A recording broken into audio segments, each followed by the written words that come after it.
her tribe buried up to her neck in the sand. Cherokee woman closed her eyes to die until... Before we dive into the story, don't forget to like the video and tell us in the comments where you're watching from.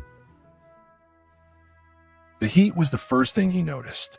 Not the kind that just made a man sweat, but the kind that pressed down, thick and dry, until it turned air into something you had to chew before you could breathe. Jonas Creel sat on the wagon bench, one hand holding the reins loose, the other resting on his thigh. His shirt stuck to his back, damp at the spine, and every breath came slow. The desert around him stretched quiet and endless, flat red dirt broken by clusters of brittle brush, the odd scatter of rock, and far-off ridgelines that never seemed to get closer no matter how long you rode. His mule, Cora, moved slow but steady. Jonas didn't push her. There was no reason to. He wasn't on a tight schedule. Hadn't been in over 2 years. The Army depot north of Bitterwind could wait on their tin peaches and cheap rifles. He was hauling freight. Yes, but mostly he was just moving, keeping busy, keeping out of towns where people remembered his face and asked too many questions. The last time someone had asked about his wife, he nearly knocked a man through a saloon door. The time before that, someone asked if he still had his boy. He didn't. He came out this way because the main trail had washed out near Carrier Hollow. Rain back in the high country had taken out a bridge, so he'd gone around, cutting east toward the dry basins north of Red Washington. It was a longer path, but it kept him out of contact, and that suited him fine. He didn't like company. He didn't like noise. Most days, he just wanted the quiet. But then the wind shifted. It wasn't much, just a faint movement, enough to make the smell of something hit his nose. Not rot, not death, but something human. Jonas slowed the mule, leaned forward. His eyes scanned the horizon. Empty. Then, there, something low in the sand. A bump, a shape. He blinked. It didn't move. For a long second, he thought it might be some trick of the heat. Mirage. But the closer he got, the less it looked like rock and more like. Ahead, he dropped from the wagon fast. Boots hit sand. He left the reins hanging. When he got close enough, his stomach turned. A woman, buried up to the neck. Her face scorched. Eyes closed. Lips cracked. Flies buzzed near her cheeks, and he saw her chest barely move. She wasn't dead. Not yet. He stared down at her, not speaking, not moving. His hands went cold, despite the heat. He looked around. No horses. No people. No sign of any camp. Just her. Someone had left her here. He knelt slowly, pressed a hand near her neck, checking for pulse. It was faint. Her skin burned hot. He shook his head, then pulled his canteen from his belt, opened the cap, and dribbled a few drops on her lips. They cracked open slightly. Her eyes fluttered. He saw her flinch, not a full movement, just a twitch. Enough to show she wasn't beyond feeling. He didn't say a word, just turned and started digging. The sand was packed tight. His fingers clawed it back in short, fast scrapes. His palms bled before long, but he didn't stop. Every few minutes, he paused to tip more water to her mouth, careful not to choke her. After an hour, he had most of her torso and arms free.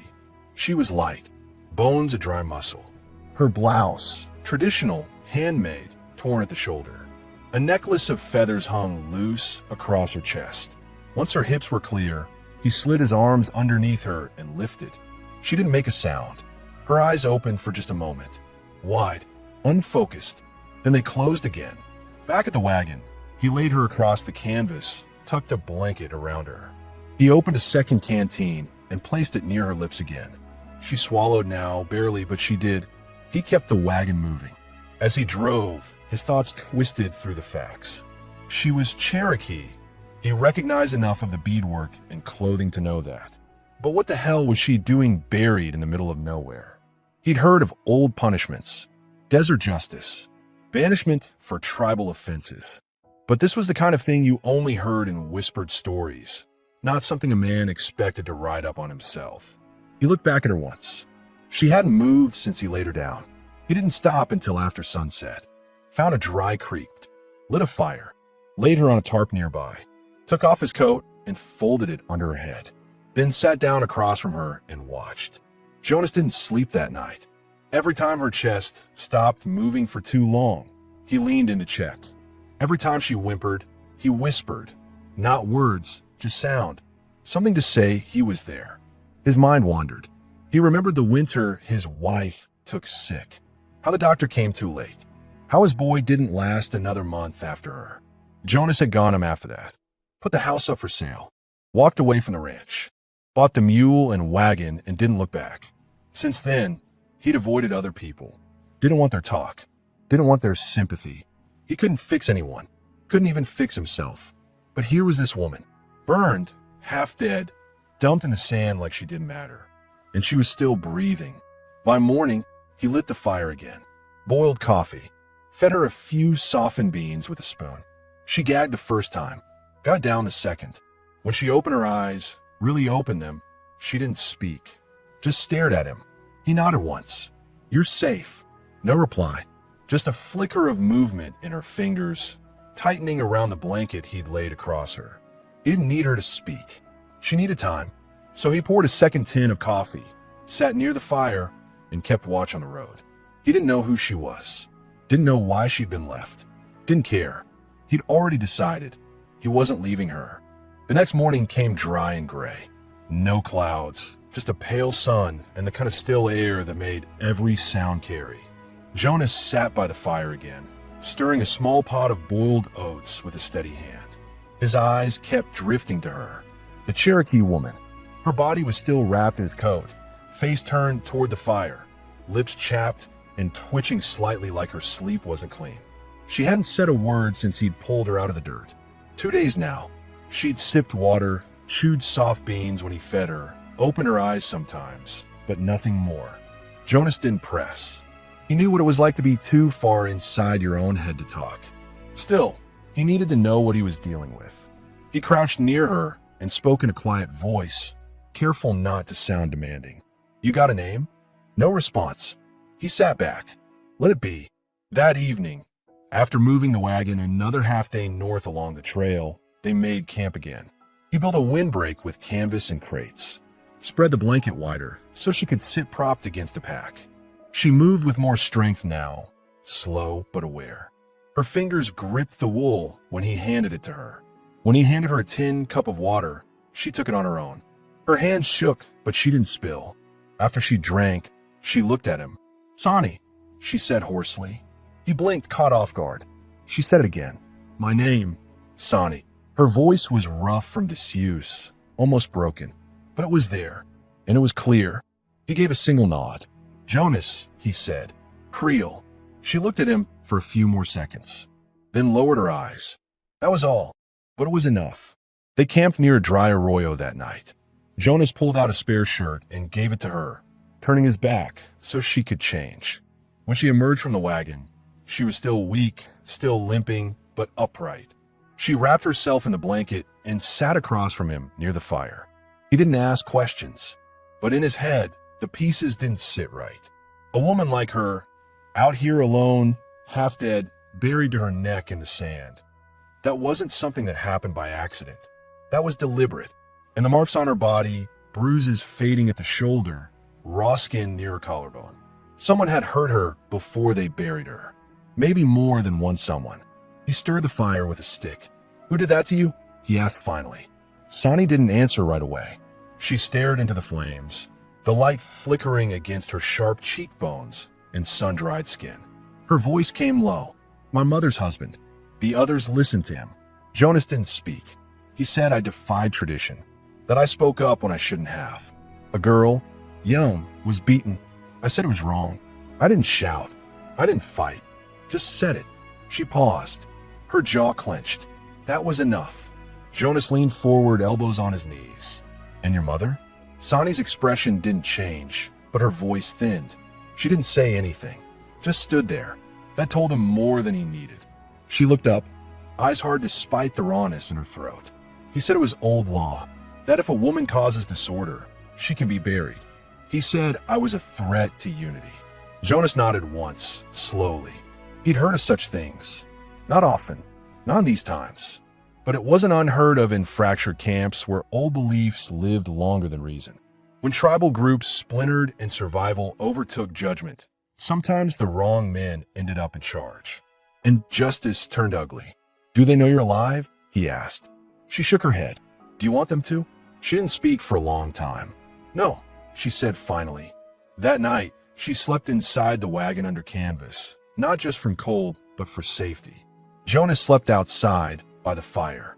His rifle lay across his lap, cocked and ready. He didn't trust what kind of men left a woman buried in the desert. He didn't know if they'd come looking, but he wasn't taking chances. The next morning, she surprised him by walking out of the wagon before sunrise, blanket wrapped around her shoulders. She moved stiffly, but she moved. She knelt beside him by the coals and helped stir the embers. They sat that way for a while, not talking, just sharing the morning. Jonas finally spoke. You got anywhere you want to go? Sonny shook her head. No family left. Tribe's broken. They wouldn't have me even if I did. You got any enemies out there who might come after you? Only the ones that buried me. He gave a short breath through his nose. That narrows it down. Sonny looked at him, then really looked. Her eyes weren't begging. They weren't soft. They were worn, aware, and steady. She didn't ask him for anything. Not a ride, not protection. But there was something there, a question beneath the silence. Jonas saw it. He thought about the road ahead, the weeks of hauling freight north, the depot, then another route, more travel. The same circuit he'd been running for the past year and a half just to stay moving. And he thought about her, half dead in the sand 2 days ago, now sitting upright and alive because he hadn't ridden past. He made the decision then. I got a route to Bitterwind. Army Depot. Pays decent. Takes a few days. I got a cabin near the pass. Nothing fancy. But you're welcome to ride as far as you want. Sonny didn't answer, but she didn't say no. When he loaded the wagon that morning, she climbed in slow and settled herself on the blankets without needing help. Jonas took up the reins. They headed north. The wind picked up behind them, but they didn't look back. They traveled north for 2 days in silence, through hard-baked earth and windswept flats where only thorn brush grew. The wagon moved slow. Jonas didn't push the mule. There was no hurry.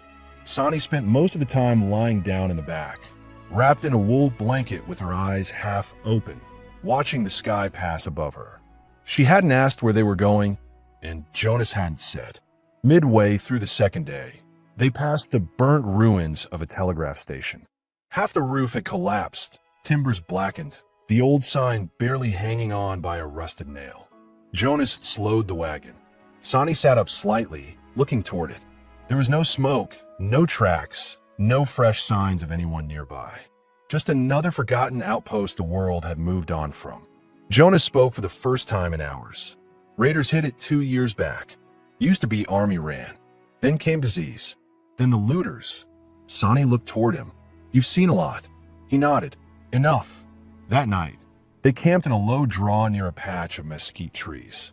Jonas tied the mule to a stake, unpacked supplies, and built a fire from dried scrub. Sonny sat near him, upright now, quiet but steady. Her voice was stronger. Her lips had healed some. When he handed her the tin of beans, she took it with a quiet thank you. It was the first time she'd thanked him. Jonas didn't reply. He just watched the fire and ate in silence. After they finished, Sonny spoke. You asked before if I had people left. He nodded. My father died when I was young. Cavalry rode through. They called it a mistake. Wrong encampment. He was the only one shot. He was sitting down. Jonas didn't flinch. He knew stories like that. Too many. Stories nobody wrote down. After that, my mother remarried. Her new husband, he wasn't like my father. He was the kind of man who talked loud and hit harder. Said we had to protect what was left of our bloodline. Said pain made people loyal. Sonny looked into the fire, her eyes steady but not cold. I kept quiet for years. But when he beat that girl, just a child, for walking alone near the edge of camp, I said something. Just said it wasn't right. I didn't even raise my voice. She paused. He sought his challenge. Said I was dangerous. That I questioned his authority. And once he said it out loud, the others fell in line. Jonas set down his tin. No one defended you. She shook her head. Even my mother wouldn't look at me. I think she was scared he'd do the same to her. Jonas watched her closely. She didn't cry. Her voice never cracked. But there was something in the way she spoke, flat, controlled, like she'd gone through it all 1,000 times already in her mind. They buried me at dawn. Said if I was innocent, the land would forgive me. She let out a breath, more like an exhale than a sigh. I didn't think anyone would find me. Jonas sat back, looking into the coals. I didn't expect to find anyone. She looked at him. Why did you stop? He didn't answer right away. Didn't feel right to ride past, he said. Figured if I did, I'd see your face in every dust storm the rest of my life. Sonny looked at him a long moment, then gave the smallest nod. The wind shifted. Jonas added more wood to the fire. After a pause, she asked, "Why do you travel alone?" Jonas stared into the flames, his hands resting over his knees. His jaw tightened. Wife passed. Typhoid. Son got sick a month later. Lost him too. Sonny lowered her gaze. "I'm sorry." He didn't respond. Just looked at the fire until the flames dropped low. Later that night, while Jonas rolled out his bedroll and checked his rifle, Sonny climbed back into the wagon. She sat with her back against a grain sack, watching the stars overhead. She didn't know where they were headed exactly, but she knew this much. She wasn't going back. That part of her life had ended. In the morning, Jonas gave her a clean rag and a tin basin of water. She wiped her face, washed her hands, cleaned her arms. He didn't watch her, just kept busy with packing the wagon. But something shifted that day. They rode a little closer together, sat nearer at the fire. And when she handed him his coat that night, after the wind picked up, he took it without a word, but held her eyes for a moment longer than he had before. Neither of them said it out loud, but the road had changed. She was no longer cargo, no longer a stranger, and he was no longer just the man who dug her out of the sand. She was staying, at least for now, and he was letting her. The cabin came into view late afternoon on the fourth day. Set low in a gully between two dry hills, it was barely more than a structure. Pine walls silvered by sun, a tin roof patched in places with tar and canvas, a lean-to shed out back, and a split rail pen for a mule. But to Sonny, it looked like something solid. Shelter, stillness. Jonas pulled the wagon up beside the post rail and stepped down without a word. He checked the mule, unbuckled the harness, and walked it to water while Sonny stayed seated in the wagon bed, taking in her first full view of where he lived. It didn't look like much, but everything was functional, neat, arranged with care. A pile of chopped wood stacked precisely by the door. A barrel under the corner of the roof for catching rainwater. No curtains in the window, just clean oil paper stretched over the frame. She noticed something else too. No signs of anyone else. No second boots by the door. No toys. No woman's shawl left hanging. This was a place meant for one. When Jonas came back around, she stepped down carefully from the wagon. Her legs were steadier now, though her steps still carried the memory of weakness. He didn't offer a hand. Didn't need to. She liked that about him. He moved past her and pushed the cabin door open. "You can take the bed," he said simply. She looked past him. Inside, it was sparse. One cot with a wool blanket, a table, 2 chairs, a shelf with dried goods, and a stove made from an old barrel. A rifle hung on 2 nails above the door. On the far wall, a small frame drawing of a child. Pencil sketched, carefully done. A boy. Sonny stepped inside, slowly. The air smelled of smoke, iron, and cedar. She turned back to look at him. "Where will you sleep?" "I'll build a second cot," he said. "I got lumber in the shed."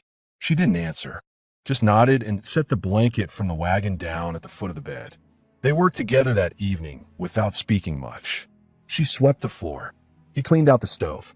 When he laid the first boards for a second cot near the opposite wall, she brought nails without being asked. After supper, beans, cornbread, and a bit of dried meat, they sat outside for a while, watching the light fade down the hill. The silence wasn't uncomfortable. It was something else now, like a common ground. The kind that forms not from talking, but surviving. Jonas took a sip from his tin cup. "You planning on moving on eventually?" Sonny kept her eyes on the darkening ridgeline. "I haven't thought that far. Right now, just feels like, I don't know, like I'm allowed to breathe here." He didn't reply, just nodded and drank again. She looked over at him. "Do you ever get tired of being alone?" He didn't look back at her, but his jaw tightened.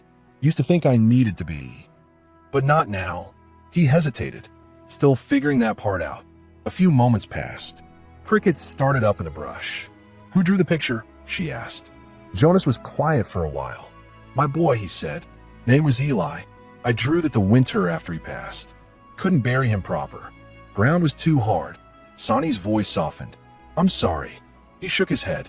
"Don't be. You didn't do it." They didn't speak after that. He stood and took the cups inside. She followed him in, folded the blankets, and sat on the edge of the cot he'd given her. Later, in the dark, after the fire burned low and the wind pressed against the seams of the cabin, Sonny lay awake. She stared at the roof, hands folded over her stomach. She could hear Jonas's breathing, slow, steady, from the other side of the room.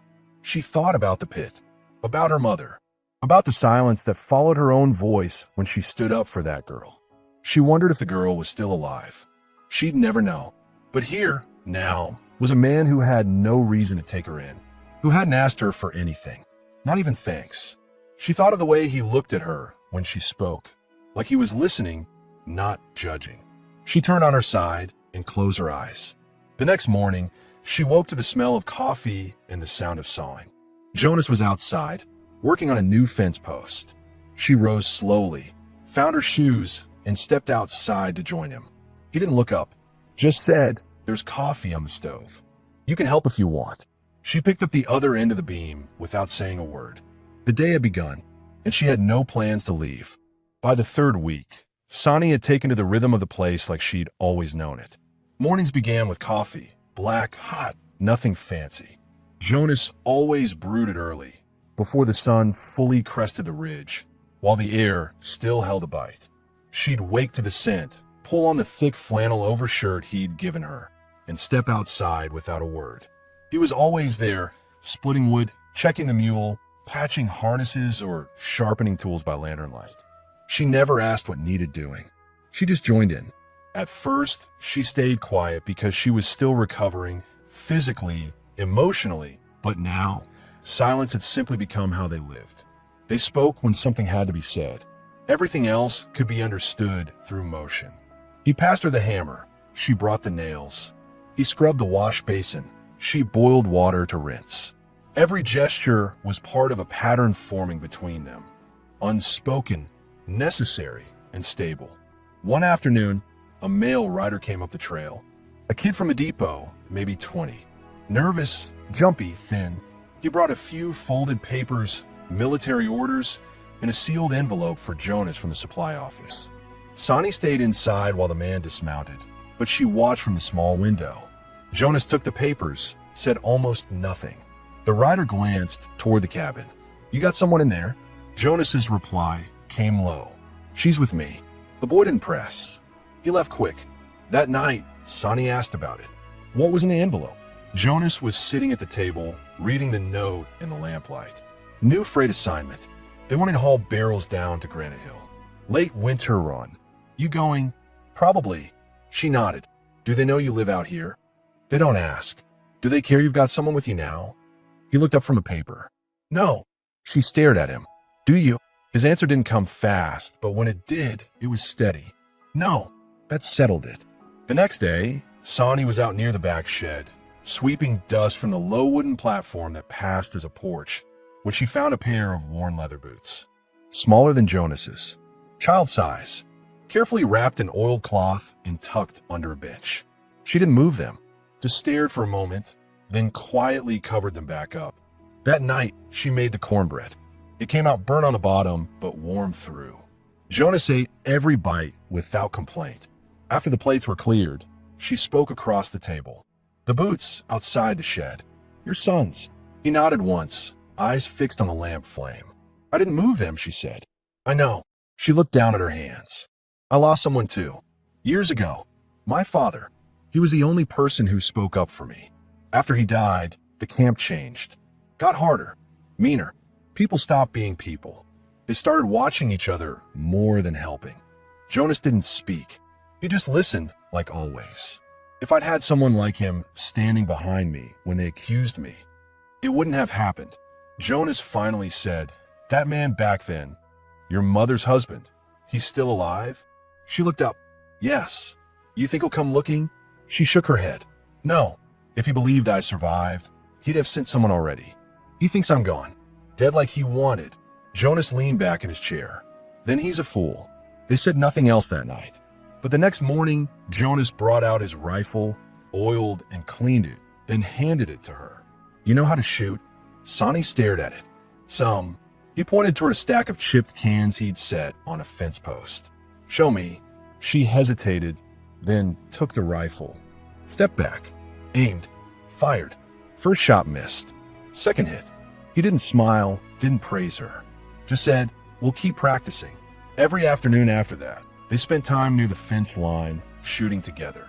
The sound echoed out across the valley. Each shot felt like a piece of something old cracking loose inside her. By the end of the week, she was hitting almost every time. One evening, after the last shot rang out and the sun dipped behind the ridge, she handed the rifle back to him. Their fingers brushed. Neither of them pulled away. Jonas didn't speak. He set the rifle down, slow and quiet, then turned toward her. Sonny didn't step back. Her breath was steady. She reached up, touched the edge of his coat near his chest. It wasn't a grand gesture, just a small moment, a choice to stay close. He looked down at her, waiting. She spoke barely above a whisper. I'm not going anywhere. He nodded once. I know. The first snow came sooner than expected. A thin dusting at first, just enough to powder the dirt and whisper against the roof in the early morning. But by nightfall it had deepened. Jonas chopped more wood while Sonny laid towels along the window cracks and stoked the stove twice instead of once. The desert didn't see snow often, but up here near the pass, winter had its own rules. Inside the cabin, heat held close. The kettle steamed. A low orange glow flickered across the walls. Sonny moved slower now, her steps cautious on the cold floor, but not from weakness. Something had shifted. Not in her body, she'd healed, but in the weight of their days. The silence between them had taken on new shape. Familiar. Intimate. It wasn't just quiet anymore. It was presence. Jonas sat at the table, boots off, wool socks stretched toward the stove. He was cleaning his knife, a habit he did without thought, blade glinting under the lamplight. Sonny sat across from him, working thread through a torn shirt of his that had caught on barbed wire 2 days back. She was good with a needle. Careful, precise. She didn't rush anything. She finished the last stitch, tied it off, then looked up. It's done. He nodded. You didn't have to. I know. But you've got few enough shirts as it is. That earned the smallest smile. He folded the knife closed and set it down. For a long while they just sat, the only sound the kettle rattling gently and the wind against the eaves. Then, finally Sonny spoke. There's something I've been thinking about. Jonas looked at her, waiting. If anyone from the depot ever comes asking questions about me, what would you say? He was quiet for a beat. Nobody asks questions unless they've got reason. But if they do, he met her eyes. I'd say you're my wife. The air between them changed. Sonny didn't blink. You mean that? I wouldn't say it if I didn't. Her voice dropped to a whisper. You don't even know everything about me. I know enough. She leaned forward slightly. You don't know that I used to want a family. That before all this, before I spoke up, before I got buried, I thought I might have a child one day. A home. Jonas's face didn't change, but something in his eyes tightened. He set his hands flat on the table. I wanted that too. I had it once, and I lost it. Doesn't mean I stopped wanting. Sonny stared at him a long moment. You still think about them? Every day. She nodded slowly. I never got to have that. Not even once. He didn't offer comfort. Didn't soften the truth. He just looked at her and said, You still can. She looked away, blinking.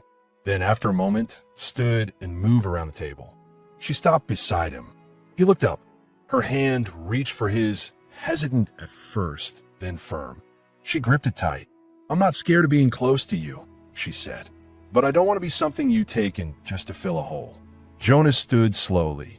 They were nearly the same height. He rested his hand gently against the side of her neck, his thumb brushing beneath her jaw. You're not, he said. You're here because you stayed.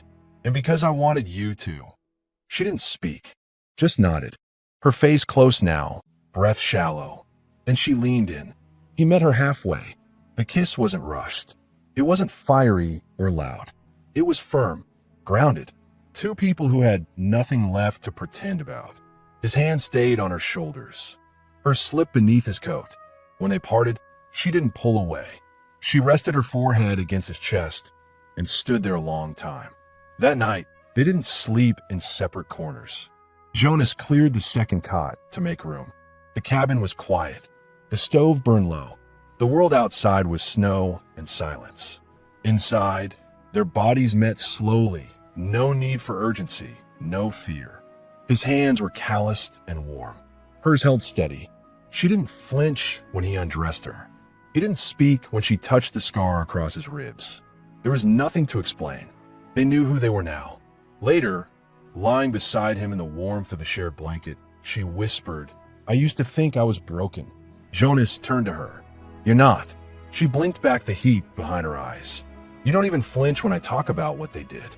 I flinch when I imagine leaving you there." She stared at the ceiling. "Do you really want me here for good?" "I already do." He meant it. Every word.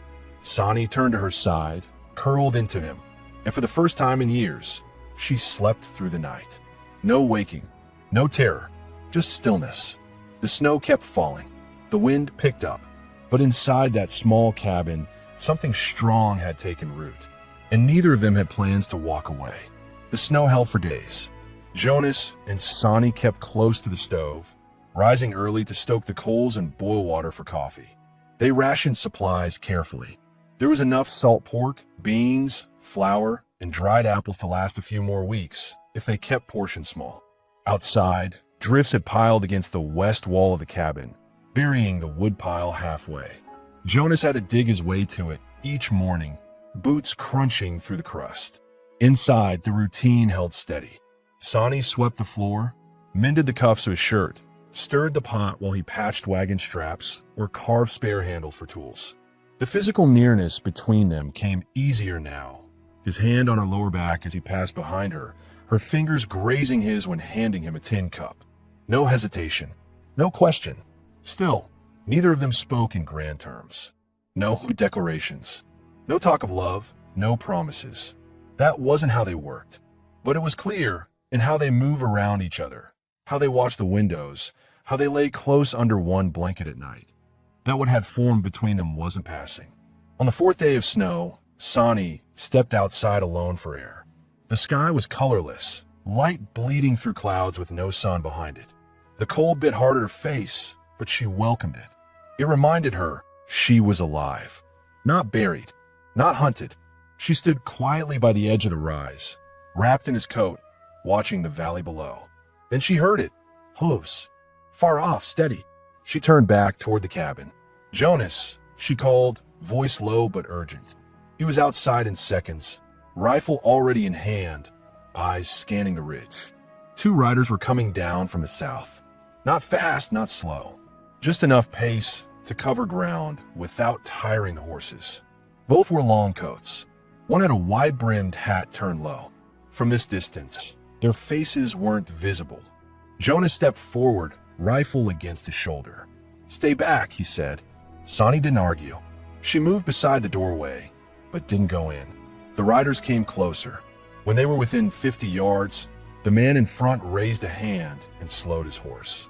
The second stayed a few paces behind. Jonas didn't lower the rifle. "Looking for a freight hauler," the first man called out. Jonas Creel. Jonas didn't answer yet. "I got Army orders to confirm your winter route," the man continued. "They didn't hear from you. They want the barrels moved south before the freeze deepens." "Send a letter next time," Jonas said flatly. "I didn't ask for a visit. We figured something happened." That storm hit hard. Jonas lowered the rifle slowly, but didn't step forward. "Well, I'm here." The man nodded. "We'll be turning back tomorrow. Depot wants confirmation of delivery by week's end." Jonas didn't say yes or no. After a moment, the man tipped his hat. Didn't mean to startle anyone. As they turned and rode off, Sonny stepped out fully. "They know where you live now. They've always known. They just didn't care until now." She looked toward the trail where the men had gone. "If someone else comes next time, someone asking about me." Jonas looked at her.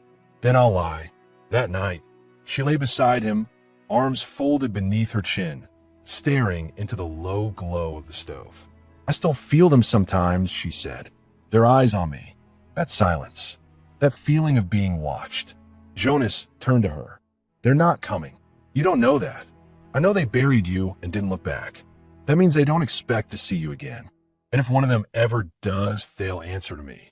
Sonny didn't respond right away. Then quietly she said, I want a child. Jonas was silent for a long moment. Then now, not now, but I want to know if I can. He turned onto his back, one arm behind his head. You think they? I don't know. I've always wondered if something was broken in me. No blood since that winter 3 years ago.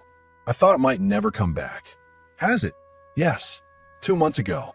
Quiet but real. Jonas nodded. Then you're not broken. She looked over at him. Would it matter to you if I couldn't? No, but you'd want it. I would. Her voice dropped. Even after losing one, he turned toward her, his voice low, especially after. In the morning, the snow had stopped. The air was still. Sunlight came sharp through the window. The storm had passed. Sonny stood at the stove, barefoot, warming her hands. Jonas came up behind her, wrapped his arms around her waist, and held her there. They didn't say anything. They didn't have to. The snow melted slow, revealing the broken earth beneath. Mud tracked easily now, through the yard, along the porch, across the floorboards inside the cabin. Sonny kept a mop by the door and wiped it down twice daily. Jonas tried not to bring it in, but his boots were soaked no matter how careful he stepped. Winter was easing off, but not without leaving its mark. They'd been living together nearly 2 full months. Each day had a rhythm now. Jonas would ride to the nearby way station for supplies or news. Sonny stayed behind, tending the place, boiling water, cleaning out the shed, sorting goods for the coming spring. She moved like she belonged because she did. There were no more hesitations, no awkward silences. The space between them had settled. Their bond had roots now. One afternoon, Jonas returned with a sack of feed and a folded letter. He set the sack on the porch, knocked the mud from his boots, and came inside. Sonny was kneeling by the stove, folding a cloth. He handed her the letter without saying anything. She held it in her hands a second longer than needed before opening it. The handwriting wasn't familiar. The letter came from a woman in the southern tribal basin, someone Sonny had once known. Not a friend, but not an enemy either. A woman named Ohi. The letter was short, stiffly worded, and to the point. Your mother died last moon. The man who condemned you lost his position. He's gone north. No one speaks your name now. The camp has changed. Sonny read it twice. Her eyes moved slowly, but her expression didn't shift. She folded the letter, set on the table, and walked out onto the porch. Jonas didn't follow right away. He knew the look in her eyes. Wade did join her. She was sitting on the top step, arms wrapped around her knees. The wind stirred loose strands of her hair. He sat beside her. They'd buried her in a dry grave, Sonny said quietly. No ceremony, just dirt. Jonas nodded. She didn't stand up for me. Not once. But I can't stop thinking about her hands. How they used to tie my hair. You don't owe her anything. I know. They sat in silence, staring out at the half-thawed field, snow giving way to stubborn grass. She let it happen, Sonny said. Let them do it. Let him order it. And she didn't even come to see if I was dead. Jonas looked at her. But you're not. No, she said. I'm not. That night, Sonny lit the stove herself, cooked stew without help, and set the table for 2. They ate quietly. When Jonas tried to clear his bowl, she stopped him with a hand to his wrist. I want to marry you, she said plainly. Jonas blinked. He set the bowl down. Sonny held his gaze. Not because I owe you, not because I'm grateful, because I want this. All of it. The quiet, the work, the way we move around each other. I want it permanent. He stared at her for a long second. Then it is, I want the words, she said, even if no one's here to hear them. Jonas stood slowly, walked around the table, took both her hands in his. He looked her in the eye and spoke with the same steady voice he used for everything that mattered. Then I take you. I'm my wife. From this day forward. Sonny's throat tightened. I take you too. And I'm not leaving. He kissed her, gentle without force but full. Later in bed, she whispered, I think I might be pregnant. Jonas turned to her. You sure? Not yet, but I feel different. My body feels full. Not like before. He nodded slowly. We'll wait and see. Her hand rested over her belly. If I am, I'm not afraid. You don't have to be. That night, the wind softened. The walls creaked less. The stove held steady heat. Inside, the house no longer felt like just his or just hers. It was theirs now. All of it. Spring came in slowly, hesitant, uncertain. The snow was gone by the end of March, but the air stayed cold in the mornings. The earth turned soft underfoot, and the first green shoots pushed through around the fence line. Jonas patched the roof before the next rain, and Sonny worked the soil near the cabin, marking out a plot for beans, onions, and whatever herbs would grow in rough land. There was no ceremony, no preacher, no witness.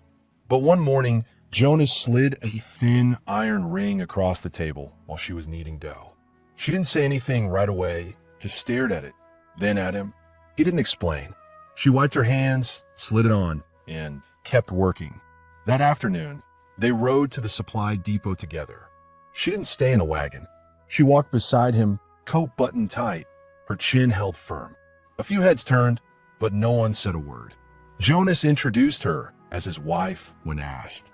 He did it casually, like it was always the truth. Nobody questioned it. That night, in the cabin, Sonny sat at the table running her fingers over the rough edge of the ring. It doesn't shine, she said.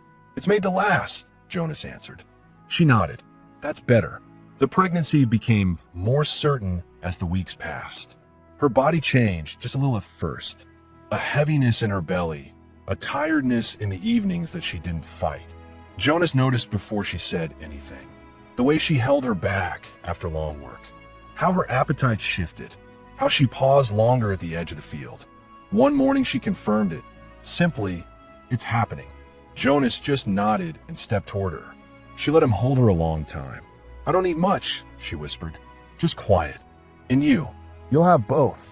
No one came from the tribe. No letters. No men on horseback. Whoever had once wanted her dead had moved on. The man who condemned her had vanished north, as OHI's letter said. The camp never sent word again. Her past didn't follow her anymore. Sometimes she still woke in the early hours, hand over her stomach, listening for the sound of her own breath, making sure it was still hers, that she wasn't back in the sand. But every time, there was Jonas, a shape in the dark beside her, his breathing low, his presence heavy and warm. She'd watch him sleep, sometimes, not out of worry, just to remind herself he was real. By May, the garden had sprouted and the fence line was mended. Jonas built a cradle from leftover pine. It wasn't perfect. One leg sat slightly uneven, but he sanded the wood smooth and oiled it with care. Sonny didn't comment on the wobble. She lined it with soft fabric and placed it near the window where the morning light came in. One evening, as they sat on the porch watching the light fade, she leaned her head against his shoulder. If it's a boy, she said, I want to name him Eli. Jonas didn't speak at first. Then he whispered, all right. And if it's a girl, you choose. She nodded. Then I will. Jonas looked out toward the hills, where the sky was turning gold behind the low ridges. I used to think the world didn't have space for this, he said. Not after what I lost. And now. He looked down at her. Now I know better. Inside the house, the fire burned low. A cradle sat waiting. 2 cups sat on the table, and clothes hung to dry on a line strung by the window. Outside, the wind picked up, but it wasn't bitter anymore. It just moved the grass. Sonny closed her eyes, her hand resting gently over her belly, and said the words he'd been carrying in silence since the moment he dug her from the sand. I'm home, and this time she meant it.